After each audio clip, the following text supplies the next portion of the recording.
Of ideals पढ़ा था। कौन कौन सी एग्जाम्पशन थी कि सेपरेशन दूर होना चाहिए, इंटरएटॉमिक उनके बीच में कोई इंटरेक्शन नहीं होनी चाहिए, पोटेंशियल एनर्जी जीरो होनी चाहिए, जो भी एनर्जी रहेगी वो काइनेटिक एनर्जी रहेगी, और P इक्वल्स टू nRT में जो V होता है वॉल्यूम ऑफ फ्री स्पेस होता है, इफेक्ट ऑफ ग्रेविटी को हम इग्नोर कर देंगे, n/v का रेशो कम से कम होना चाहिए, जिसके लिए P कम से कम होना चाहिए और T ज्यादा से ज्यादा होना चाहिए, number of moles basic number of molecules ज्यादा होने चाहिए, ऐसा हम लोग अजम्पशंस मान के चले थे। अभी नाउ व्हाट टू डू, देखो सुनो ध्यान से, हमें ना यहाँ दो तीन चीजों पे पहले एम्फसाइज करें, फिर हम लोग आएंगे कि प्रेशर जो भी किसी भी कंटेनर में अगर हम एक गैस को डालते हैं तो उसकी साइड वॉल्स पे कितना प्रेशर एक्सर्ट करती है, बट जो कि ये कॉन्सेप्ट अभी यूज होने वाला है। तो देखो अभी हम बात करेंगे कि एवरेज आरएमएस इन स्पीड्स के बारे में। जैसे अगर मैं बात करूं कि मान लो मेरे पास एक कंटेनर है बच्चों, हाँ, और इस कंटेनर में n नंबर ऑफ मॉलिक्यूल्स है, n बेसिकली क्या है, नंबर ऑफ मॉलिक्यूल्स, और जो छोटा n है that is mass of one molecule, ऐसा अपन मान के चलेंगे, मास ऑफ वन मॉलिक्यूल, ठीक है। तो यहां पे बहुत सारे मॉलिक्यूल्स हैं बच्चों, और वो किसी भी डायरेक्शन में फ्लो कर रहे हैं, ऐसे ऐसे ऐसे इन ऑल पॉसिबल डायरेक्शंस वो जा रहे हैं, ठीक है ना, ऐसे। अभी हमें क्या करना है, इन सभी पार्टिकल्स की वेलोसिटी होंगी जरूर, मान लो इसकी वेलोसिटी v1 है, इसकी वेलोसिटी v2 है, इसकी वेलोसिटी v3 है, एंड और इस वाले की वेलोसिटी vn है। तो हमें ना जैसे पूछा जाता है कि एवरेज वेलोसिटी बताओ कितनी होगी, फिर हमें आरएमएस वैल्यू पूछी जाती है, तो v एवरेज निकालना is not a big task. बोलो जल्दी, v एवरेज कैसे निकालते हो बच्चों? अभी सुनो, v एवरेज को ऐसे भी लिख सकते हो, और बहुत सारी किताबों में आपको ये भी सिंबल मिलेगा लिखने का, तो दोनों का ही मतलब v एवरेज है। तो बोलो v1 plus v2 plus up to vn by n, ठीक है ना, n बड़ा n माना है तो बड़े n से ही रिप्रेजेंट कर देते हैं यहाँ पे, ठीक है। अब हमसे पूछा जाता है स्क्वायर का एवरेज निकालो, तो v स्क्वायर का एवरेज देखो क्या होता है, v स्क्वायर का एवरेज बोले तो v1 का स्क्वायर प्लस v2 का square and so on up to vn का स्क्वायर बाय n, नहीं बाय n, एवरेज के लिए तो n ही करेंगे ना। अभी हम जिस पे चर्चा कर रहे हैं ना बच्चों, वो है हमारे पास आरएमएस वैल्यू। ये आरएमएस वैल्यू यहाँ पर भी और as far as your 12th class is concern सबसे इंपॉर्टेंट रोल में आएगी जब हम लोग पढ़ेंगे ऑल्टरनेटिव करंट। तो किसी भी फंक्शन का आरएमएस कैसे कैलकुलेट किया जाता है, इसको पीछे से पढ़ना स्टार्ट करो, स्क्वायर करो उस फंक्शन का, फिर उसका मीन निकालो, फिर उसका रूट ले लो। मान लो वैसे फंडा पता क्या होता है, किसी भी फंक्शन का अगर हमें एवरेज निकालना है, f as a function of t हमें गिवन है और इसका v wish to calculate the average, तो कैसे निकालते हैं, वो function dt by dt। But अभी इस पे एम्फसाइज मत करो आप लोग, है ना, ये अपन 12th में बात करने वाले। बट आरएमएस कैसे होता है, कोई भी फंक्शन गिवन है, जैसे ये गिवन था, इसका स्क्वायर करो इंडिविजुअल, उनका मीन निकालो और फिर क्या कर दो, रूट। तो ध्यान से देख, ये पहले इनका स्क्वायर किया, फिर उनका क्या निकाला, मीन, अब क्या कर दो, रूट, तो दोनों तरफ रूट ले दो। तो जो ये वाली वैल्यू कहलाई जाती है, दिस इज योर वीआरएमएस। क्या बोली जाती है वीआरएमएस? अब ध्यान से देख, वीआरएमएस की वैल्यू क्या हो जाएगी, अंडर रूट ऑफ v1 का स्क्वायर प्लस v2 का square and so on up to vn का स्क्वायर डिवाइडेड बाय n। अच्छा देख ध्यान से, अगर मैं यहाँ से अंडर दोनों तरफ स्क्वायरिंग कर दूं तो मैं ये लिख सकता हूँ v स्क्वायर आरएमएस v1 का स्क्वायर प्लस v2 का स्क्वायर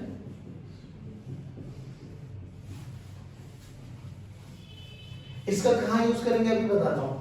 याद करो कल हम लोगों ने बोला था कि there is no interaction between particles molecules, तो क्या हुआ था, u इनिशियल यानी u जो पोटेंशियल एनर्जी थी वो क्या हो गई थी, अगर मुझे इसकी टोटल एनर्जी निकालनी तो टोटल एनर्जी क्या होगी बच्चों, potential energy plus kinetic energy, interaction यानी तो जीरो होगी, तो सारी एनर्जी क्या होगी, काइनेटिक, स्केलर या वेक्टर, स्केलर, ऐसे मत बोलो, स्केलर क्वांटिटी, तो सबको ऐड कर दो डायरेक्ट, जल्दी बोलो, सबका मास सेम माना था हम लोगों ने, तो टोटल एनर्जी किसके बराबर होगी, काइनेटिक एनर्जी, जल्दी बोलो, 1/2 mv 1 का स्क्वायर प्लस 1/2 mv 2 का स्क्वायर एंड ऐसे करते करते 1/2 mv n का स्क्वायर। ध्यान से देख क्या चीज कॉमन आती है, हाफ इंटू m कॉमन लेते हैं। 1/2 इंटू m कॉमन ले लिए बच्चों, जल्दी बोलो। v1 का स्क्वायर v1 का स्क्वायर प्लस v2 का स्क्वायर अप टू vn का स्क्वायर। बोलो लिख सकता हूं मैं? यस। अब ध्यान से देखो, क्या मैं इसको capital N that is total number of molecule से मल्टीप्लाई और डिवाइड कर दूं? कर सकते हैं हम, किसी ने भी n से मल्टीप्लाई कर दिया और n से। ध्यान से देखो, ये m into n क्या बना? Total mass. भाई एक पार्टिकल का मास m है, ऐसे n पार्टिकल्स हैं, तो total mass of the system क्या बना? mt n into n। नहीं बोला? पक्का? चलो आ जाओ। तो ध्यान से देखो, मैं इसको क्या लिख सकता हूं? 1/2 into mt। mt बोले तो टोटल मास। और ध्यान से देख, ये पूरा फैक्टर क्या बन गया आपके पास? v square r। क्या बन गया? v square r। बहुत सुंदर। ये मुझे अभी जरूरत पड़ने वाली है, जो कि मैं बात करने वाला हूं कि कोई भी गैस किसी भी कंटेनर की दीवारों पर जब कोलिजन होगा तो कितना प्रेशर एग्जर्ट करती है। थोड़ा याद करो, हम लोगों ने मैकेनिक्स में पढ़ी थी इस बात को, जब हम लोग बात कर रहे थे एनएलएम के बारे में। तो एनएलएम में हम लोगों ने बोला फोर्स क्या होता है? dp/dt। ये सेकंड होती है उसकी, yes sir. Rate of change of linear momentum. हाँ या ना बोलो? Yes, sir। अब सोच के देख, मोमेंटम का चेंज होगा, ये आपको पता है कि मान लो अगर मेरे पास एक दीवार है और हमने कल बात करी थी, चाहे ये कोलिजन कैसा भी हो, पार्टिकल पार्टिकल्स के बीच में या पार्टिकल दीवार के बीच में हो, कोलिजन हमेशा इलास्टिक रहेगा। इलास्टिक का मतलब there is no loss of energy. जितनी रफ्तार से आएगा उतनी ही रफ्तार से वापसी आएगा, जितने एंगल पे स्ट्राइक करेगा उतनी ही एंगल से वापसी जाएगा। मोमेंटम याद होना चाहिए आपको। बहुत सिंपल सी बात बताऊं कि मान लो अगर आपके पास ये एक पार्टिकल है जिसका मास m है और वेलोसिटी v है, गया स्ट्राइक किया बच्चों, स्ट्राइक करके क्या होगा? इसी वाले पाथ को रिट्रेस करेगा, तो जाते हुए का मोमेंटम mv था, आते हुए का मोमेंटम भी mv है, क्योंकि कोलिजन हमेशा इलास्टिक है तो there is no loss of energy. तो चेंज कितना आया? नहीं, मोमेंटम एक स्केलर क्वांटिटी नहीं है, तो we have to take the sign of direction also. ये इधर जाने वाली डायरेक्शन को अगर आप पॉजिटिव लेते हो, ये डायरेक्शन, तो देखो फाइनल माइनस इनिशियल है ना, डेल्टा p क्या होता है आपके पास? चेंज इन मोमेंटम, यानी p final minus p initial. ध्यान से देखो, p फाइनल अगर इस डायरेक्शन को नेगेटिव ले रहे हो तो वो डायरेक्शन पॉजिटिव, ये पॉजिटिव ले रहे हो तो वो चॉइस इज योर्स। तो minus m into v minus m into v, तो मोमेंटम का चेंज कितना है? -2m into v। मोड के साथ चलो, तो मोमेंटम का चेंज कितना है? 2m into v। यहां तक समझ में आया? पक्की बात। अगर मुझे मोमेंटम पता लग जाए, टाइम पता लग जाए, तो क्या मेरे लिए फोर्स निकालना बहुत आसान है। फोर्स पता लग जाएगा तो प्रेशर निकालना मेरे लिए कोई मुश्किल है नहीं। फोर्स पर यूनिट एरिया क्या होता है? प्रेशर। आप सोच के देख, यहाँ से जो चीज अब आपको याद रखनी है, जब हमने बात करी कि F dt this is equals to dp, ये होता है ना। अगर मुझे F एवरेज के बारे में बात करनी, क्योंकि मैं तो बात करूंगा एवरेज फोर्स के बारे में, ऐसे बहुत सारे पार्टिकल्स है ना, एवरेज फोर्स के बारे में बात करूं, तो एवरेज फोर्स के बारे में बात करते हुए क्या करो, अगर आप जो चेंज इन टाइम है बच्चों, इसको अगर आप 1 सेकेंड के लिए कन्वर्ट कर दो, 1 सेकेंड, तो देखो क्या कह सकते हैं हम लोग, change in momentum in 1 second. Change in momentum in 1 second क्या वही F होगा? अरे बोलो भाई। Yes sir. चेंज मोमेंटम का चेंज 1 सेकंड में निकाल लो, क्या वही F के बराबर होगा? बस वो हमें निकालना है। अभी देखो, इसका हमें क्या करना है? प्रेशर कैलकुलेट करना है। प्रेशर क्या होगा? Force per unit area. Force कैसे निकालेंगे? मोमेंटम का चेंज 1 सेकंड में एक पार्टिकल का, फिर ऐसे n पार्टिकल्स होंगे, सबका निकाल लेंगे तो एवरेज फोर्स आ जाएगा। एवरेज फोर्स से एरिया को डिवाइड कर देंगे, प्रेशर आ जाएगा। ये हम लोगों की अप्रोच चलने वाली है। थोड़ा बहुत समझ में आया? आप सुनो, जब हम ये प्रेशर की डेरिवेशन करने वाले हैं, तो ये बहुत इंपॉर्टेंट रिजल्ट भी है, शायद बहुत बच्चों को याद भी होगा, 1/3 rho v स्क्वायर RMS। ये क्यों इंपॉर्टेंट है, रीजन समझ। जब हम इसका प्रयोग करेंगे तो ऐसा मान के चलेंगे कि यहां पर पहली बात तो n नंबर ऑफ पार्टिकल्स है, जितने पार्टिकल x डायरेक्शन में जा रहे होंगे उतने ही y में जा रहे होंगे और उतने ही z। ये मान के चलना बच्चों हम लोगों को। जितनी भी पार्टिकल्स चलेंगे ना सबकी रफ्तार अलग अलग हो सकती है। देख हमने यहाँ पे माना दी है v1 v2 v3, हमने ये नहीं माना कि सारे के सारे पार्टिकल एक ही स्पीड से जा रहे हैं। बात समझ में आ रही? तो दीज आर सम assumptions जो हमें लेके चलनी पड़ेगी। कौन कौन सी? कि जो भी जितने भी पार्टिकल x में जा रहे हैं, अगर x में 1000 पार्टिकल जा रहे हैं तो y में भी 1000, z में भी 1000, सभी पार्टिकल की स्पीड अलग अलग होगी, इसमें कोई दिक्कत नहीं। ये ऐसे मान के चलेंगे। बात समझ में आ गई? अब इसको नोट डाउन करो, फिर हम अब बात करेंगे प्रेशर की डेरिवेशन। अब हम बात कर रहे हैं प्रेशर, जिसका फॉर्मूला है 1/3 rho into we square RMS। ये अपन को प्रूव करना है ना? ये सबको याद नहीं होगा वैसे। मान लो कि हम बड़ी आइडियल सिचुएशन लेते हैं कि एक हमारे पास क्यूब शेप का कंटेनर है जिसकी साइड लेंथ बोलो कितनी माने? बोलोगे ए मान लेते हैं, तो इसकी वॉल्यूम बोलो कितनी हो गई? चलो अब ये हम x मान लेते हैं, इसको अपन y मान लेते हैं, तो इसको z। अब यहाँ पे तो n नंबर ऑफ मॉलिक्यूल्स होंगे, सभी के सभी की रफ्तार अलग अलग होंगी। जितने x में जा रहे हैं तो उतने y में जा रहे हैं तो उतने ही, तो जितना x वाले पार्टिकल प्रेशर लगाएंगे वॉल पे उतना ही y वाले भी लगाएंगे और उतना ही z। ये मान के चलना, आप देखना ध्यान से। तो मान लो एक पार्टिकल है जिसका मास m है, इसकी वेलोसिटी v1 है, बाबा इसकी वेलोसिटी v1 है, तो इसका वेलोसिटी के कंपोनेंट होंगे x में भी, y में भी और z में भी। यानी इसकी जो स्पीड है x में ये है, y में ये है और z में ये रहा। v1 वेक्टर को मैं लिख सकता हूँ vx i क्या प्लस vy j क्या प्लस vz, ऐसे लिख सकते हैं, कोई बड़ी बात नहीं है। ऐसे बहुत सारे पार्टिकल्स हैं। नाउ मैं बात करूंगा इस वाली दीवार के बारे में, बाकी तुम समझ लेना कि हर दीवार के साथ यही इंसिडेंट हो रहा होगा। पार्टिकल आया, स्ट्राइक किया तो इसके पास मोमेंटम है m into vx, स्ट्राइक करेगा, इलास्टिक कोलिजन होगा तो चेंज करेगा mvx में ही, तो चेंज कितना आएगा -2mvx। मोड के बारे में बात करो तो चेंज कितना है 2mvx। तो change in momentum of one particle, change in momentum of one particle, जल्दी बोलो 2mvx। अच्छा बच्चे ध्यान से सुनो, जब ये पार्टिकल आया है इस पे स्ट्राइक किया, अब ये दीवार है बच्चा, इसके सामने वाली दीवार ये है, ध्यान से देख, यहां से यहां तक आएगा, कितना डिस्टेंस चला a, फिर वापसी यहां तक जाएगा, कितना डिस्टेंस चला, फिर स्ट्राइक करेगा, तो जाके आने में कितना समय लगा? बात समझ रहे हो ना भाई? गया, आया, स्ट्राइक किया। अब यहाँ पे आप लोगों का दिमाग में एक क्वेश्चन उठ जाना चाहिए कि सर क्या ये एक ही पार्टिकल है क्या? नहीं, पार्टिकल तो बहुत सारे हैं, पर सर पार्टिकल बहुत सारे तो क्या एक ही पार्टिकल चलेगा क्या? ये पार्टिकल बिना कोलिजन के चल पाएगा? नहीं, कोलिजन तो होगा जरूर। अब कोलिजन होगा तो क्या गारंटी है सर ये पार्टिकल चले? नहीं, कोई गारंटी नहीं है। बट एक बात सत्य है, क्या कि सभी पार्टिकल का मास सेम है, और ये भी सत्य है कि जब ये पार्टिकल चलेगा, चलते चलते जब दूसरे पार्टिकल के साथ कोलाइड करेगा तो हो सकता है इसकी डायरेक्शन ये हो जाए, बट शायद ये वाला पार्टिकल सीधा चलने लग जाए, फिर ये तीसरे पार्टिकल के साथ स्ट्राइक करे, हो सकता है वो वाला पार्टिकल ऐसे चलने लगे, दूसरा पार्टिकल सीधा चलने लग जाए। हाँ है ना, बोलो। यानी कोई ना कोई एक ऐसा पार्टिकल हमेशा अवेलेबल रहेगा जो इसको रिप्लेस कर देगा, यानी फ्लो तो सीधा ही जाने वाला, कोई दिक्कत। आइडेंटिकल माने तो हम इसमें मान सकते, कोई बुराई नहीं है। तो जब ये पार्टिकल यहाँ से स्ट्राइक किया, ये पॉइंट से वापसी ये तक आने में कितना समय लगेगा sir? Distance by speed.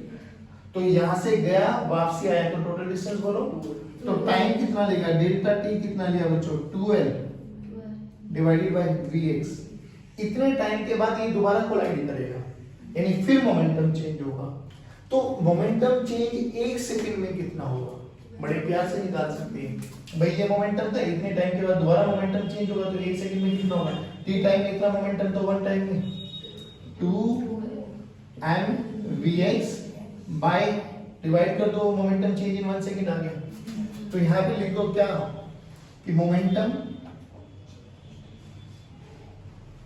Change in 1 second. बोलो कितना है बाबा? 2mvx by 2l divided by vx। vx को ऊपर लिया। अच्छा अपन लोगों ने ये माना है, कोई नहीं, यहाँ पे l मान लेते हैं। कोई दिक्कत? ठीक है, डिवाइडेड बाय Vx। देख ध्यान से 2 विल कैंसिल आउट, Vx ऊपर चला गया, mVx का square bye L। This is momentum का चेंज इन 1 सेकंड। क्या change in momentum in 1 second is F average? बिल्कुल, अभी अभी तो देखा है। एफ एवरेज क्या होगा? Delta P by delta T, वही। और डेल्टा टी अगर 1 लेके चले तो चेंज इन मोमेंटम ही एफ एवरेज होगा। Change in momentum in 1 second. नहीं आया समझ में? तो ये तो एफ एवरेज आपने हमारे पास। अब क्या ये एक ही पार्टिकल है क्या बच्चों एक्स डायरेक्शन में? नहीं sir, there are n particle. देखो ना, n पार्टिकल्स है, हर पार्टिकल का x कंपोनेंट कुछ ना कुछ तो होगा। नहीं आया समझ में? तो ध्यान से देखो, इसको क्या लिख सकते हैं हम लोग कि हाँ, चेंज इन मोमेंटम इन यानी F average in x direction. देखो क्या लिख सकते हैं, m by l तो सेम रहेगा, समेशन ऑफ vx का square into i where i belongs to 1 to n। देखो ऐसे vx1 का स्क्वायर प्लस vx2 का स्क्वायर प्लस vx3 का स्क्वायर अप टू vxn का स्क्वायर। नहीं आया समझ में? अच्छा मुझे एक बात बताओ, जो चेंज x में आया होगा y के लिए बताओ एक बार y के लिए। f एवरेज इन y बोलो, m by l summation of i equals to 1 to n vy का स्क्वायर i। मुझे एक बार बताओ बस, क्या ये दोनों का जो प्रेशर एवरेज आएगा वो सेम, मतलब एवरेज फोर्स आएगा सेम आया होगा, अलग अलग आया होगा? सेम। हम पहले बोल के चले थे कि गैस हर दीवार पे सेम प्रेशर लगाएगा। तो सिमिलरली एफ एवरेज इन जेड बोलो, m by l summation I m by l into summation of I equals to 1 to n v z y का स्क्वायर। यानी मैं कह सकता हूँ, अगर तुझे बुरा ना लगे, कि समेशन ऑफ vx का square is equal to summation of vy का square is equal to summation of, ये बराबर ही है n particles are the ये फॉर सभी के सभी पार्टिकल्स। और ये मान के चल रहे हैं ना, जितने पार्टिकल x में जा रहे उतने y में जा रहे उतने ही z में जा रहा है। सब सही। अब सुन, अब जो ये v1 है, इस v1 को कैसे लिख सकते हैं हम लोग? देख ध्यान से, बेसिकली हमें क्या चाहिए, vx का स्क्वायर vy का है ना, तो v1 का स्क्वायर देखो क्या लिख सकते हो, vx1 का स्क्वायर प्लस vy1 का स्क्वायर प्लस vz1 का स्क्वायर। सिमिलरली v2 को बोलो, vx2 का स्क्वायर प्लस vy2 का square and so on vn का स्क्वायर बोलो,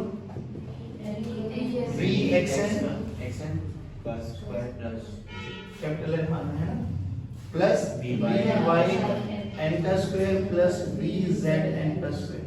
चलो ऐड करो, v1 का स्क्वायर प्लस v2 का स्क्वायर प्लस vn का स्क्वायर। नहीं आया समझ में? अरे बोलो भाई, आ गया। चलो चलो चलो, समेशन ऑफ v1 का स्क्वायर प्लस v2 का square plus up to vn का vn का square. This is equals to vx1 vx2 vx3, मतलब vx1 vx2 vxn। तो बेसिकली वो तो यही टर्म बन गई, नहीं है? तो ये क्या हो गया, समेशन ऑफ vxi vx का स्क्वायर सबका प्लस समेशन ऑफ vy का स्क्वायर vy का square plus summation of vz square. vz का स्क्वायर। और ये हम ऊपर लिख चुके हैं कि ये तीनों क्या है, सेम है। ये तीनों क्या है, Same। नहीं आया समझ में? चलो आ जाओ, तो समेशन ऑफ v का square, this is first to x y z तीनों सेम है, तो 3 समेशन ऑफ vx का स्क्वायर। यहां से vx के स्क्वायर की वैल्यू उठाओ, यहां पे पुट कर दो, है ना? v पुट square कर by दो। 3 v square by 3 देखो f एवरेज कितना है बच्चों, so m by l m by l summation of vx का square is nothing but v square by summation p। अब ध्यान से देखना, तो इसको चाहे तो बेशक यहाँ पे लिख ले, i की वैल्यू 1 से है, बेसिकली ये टोटल समेशन आ गया आपके पास, है ना? समेशन का मतलब ही सम होता है, ये लिखो ना लिखो, तो ये क्या गया m by l, 3 नीचे आ गया ना, तो 3 समेशन ऑफ v स्क्वायर। हम्म, अब ध्यान से देख, अगर मैं इस वाली टर्म को, ये तो फोर्स आया है, प्रेशर निकालना है, इस दीवार का एरिया क्या होगा परपेंडिकुलर टू दी फोर्स। देखो फोर्स की डायरेक्शन ये है, तो यही परपेंडिकुलर एरिया क्रॉस सेक्शन हो गया कितना, l स्क्वायर। दीवार है स्क्वायर है, l स्क्वायर, तो डिवाइडेड बाय एरिया कर दो, ये 3 है बच्चों, ये बन गया। ध्यान से देखो l इंटू एल स्क्वायर क्या बन गया, l क्यूब। तो प्रेशर का फॉर्मूला देखो क्या बना, m समेशन ऑफ v का square bye 3l cube. Done. अब इसको मैं n से मल्टीप्लाई और n से डिवाइड कर रहा हूं, छोटा m इंटू n क्या बन गया, टोटल मास। अबे क्या हो गया, तू आवाज कैसे नहीं दे रहा, समेशन ऑफ v का स्क्वायर बाय l क्यूब क्या है, वॉल्यूम, 3 इंटू v। ये ना, ये कहीं कुछ पढ़ा है तूने अभी अभी, v1 का स्क्वायर प्लस v2 का स्क्वायर अप टू ऐसे ऐसे करके ये क्या बन गया, v स्क्वायर rms। पक्का? हाँ। तो ये क्या बन गया, p this is equals to m total by 3 into v square rms। Mass पर यूनिट वॉल्यूम, तो p this is equals to 1/3 rho into v square rms। बोले यहाँ तक कोई दिक्कत? अब मुझे एक बात बताओ, अभी कुछ देर पहले काइनेटिक एनर्जी का फॉर्मूला भी निकाला था, बोलना एक बार, काइनेटिक एनर्जी का फॉर्मूला क्या आता है, हाफ m काइनेटिक एनर्जी का formula half m m total plus v square rms आया था। ध्यान से देख, अगर इस इक्वेशन के बारे में बात करूं, है ना, इस इक्वेशन के बारे में बात कर लेते हैं, 2 से मल्टीप्लाई कर दो, 2 से डिवाइड कर दो, 2 से मल्टीप्लाई और 2 से, देखो एक स्टार इक्वेशन, काइनेटिक एनर्जी, तो from star equation kinetic energy by 6 p into v, p को इधर ले आओ, हाँ, तो 2/3 इंटू 2, we are सही, 2 से मल्टीप्लाई 2 से divide, mt by v square rms।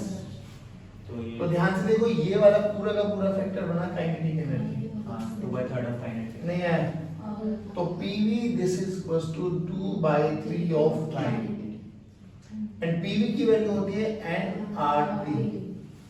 अब थोड़े याद करो, इधर एक मिनट, ये हमारा काइनेटिक है ना, pv की वैल्यू nRT के बराबर भी होती है ना, हाँ, तो ये PV की काइनेटिक वैल्यू एनर्जी nRT। वो वाला फार्मूला लगा। अब मेरी बात सुनो, टेम्परेचर की डेफिनेशन क्या बोली थी, एंड काइनेटिक एनर्जी पर टेम्परेचर काइनेटिक एनर्जी एन, जैसे जैसे टेम्परेचर बढ़ाते चले जाओगे वैसे वैसे kinetic energy at 0 kelvin, 0 kelvin सब कुछ 0 बटा सन्नाटा, नहीं आया, 0 केल्विन का मतलब समझते हो ना, हाँ, माइनस 273 डिग्री सेल्सियस पर सब कुछ एकदम सन्नाटे में होता है, हम कुछ नहीं कह सकते। तो कोई भी टेम्परेचर याद कर, अभी तूने बोला था कि सारे के सारे ऑब्जेक्ट 0 केल्विन के अलावा हीट लेते भी और हीट, तो बेसिकली जिसका जितना ज्यादा टेम्परेचर उसकी उतनी ज्यादा काइनेटिक एनर्जी। नहीं आया समझ में? पक्की बात, ये बहुत इंपॉर्टेंट रिलेशन है, कभी भी पूछी जा सकती है। ये प्रेशर का प्रूफ है, रिजल्ट हमेशा याद होना चाहिए, बट जो भी तुम्हारे थ्योरी पेपर होंगे जरूर, तो ये प्रूफ इज वेरी वेरी, और दोनों ही केसेस में प्रूफ तुम्हें याद रखना ही रखना, याद रख ले तो अच्छी बात है, नहीं तो ये रिजल्ट तो हमेशा आपके दिमाग में होना चाहिए। बात समझ में आ गई? पक्की बात, श्योर, उतार।